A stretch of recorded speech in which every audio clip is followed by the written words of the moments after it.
Corona के मामलों का दुनिया में बढ़ता आंकड़ा एक नई मुसीबत की चेतावनी दे रहा है, जबकि कुछ देशों में टेस्टिंग की दर कम हुई है। विश्व स्वास्थ्य संगठन यानी वर्ल्ड हेल्थ ऑर्गेनाइजेशन ने देशों को कोरोना के प्रति और सतर्क रहने की चेतावनी दी है। एक महीने तक कोरोना के मामलों में कमी आने के बाद पूरे विश्व में कोरोना के मामले पिछले हफ्ते फिर बढ़ने शुरू हो गए हैं।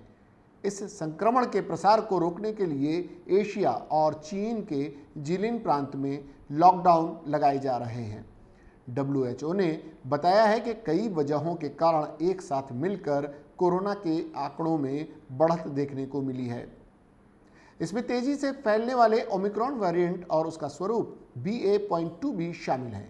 साथ ही सार्वजनिक स्वास्थ्य के उपाय और सामाजिक प्रयासों में भी कमी आई है। WHO के प्रमुख टेड्रोस एधनॉम गैब्रियेसिस ने रिपोर्टर्स को बताया है कि कोरोना के आंकड़े कुछ देशों में कम टेस्टिंग होने के बावजूद बढ़ रहे हैं। इसका मतलब यह है कि जो हम देख रहे हैं वो एक बड़ी मुसीबत का छोटा सा नमूना है। WHO के अधिकारियों के अनुसार कुछ देशों में वैक्सीन की दर भी कम है और इसकी कुछ वजह बड़े पैमाने पर गलत सूचना फैलना भी है। ये कोरोना मामलों में बढ़ोतरी को दर्शाता है। पिछले हफ्ते की तुलना में कोरोना के नए संक्रमण की वैश्विक दर 8% बढ़ गई है।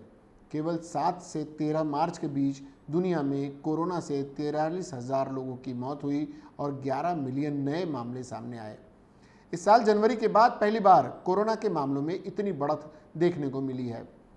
कोरोना के मामलों में सबसे अधिक उछाल पश्चिमी प्रशांत क्षेत्र में हुआ है, जिसमें दक्षिण कोरिया और चीन भी शामिल हैं।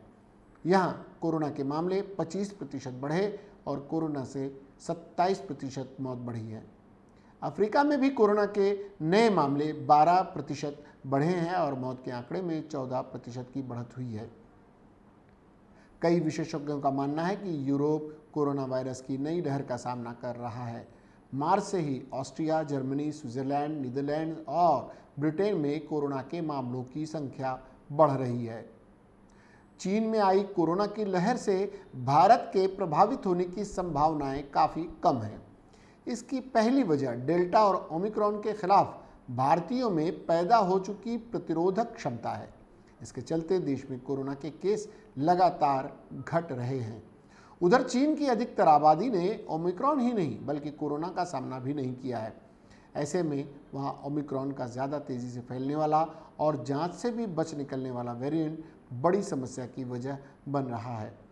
चीन जैसी लहर भारत में अब आगे आने की संभावना इसलिए भी कम है क्योंकि भारत की लगभग 100% आबादी कोरोना वैक्सीन लगवा चुकी है और गंभीर संक्रमण के खतरे से सुरक्षित है।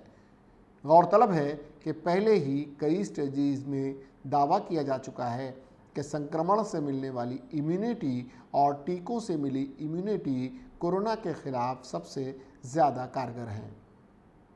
DRV के लिए खास रिपोर्ट।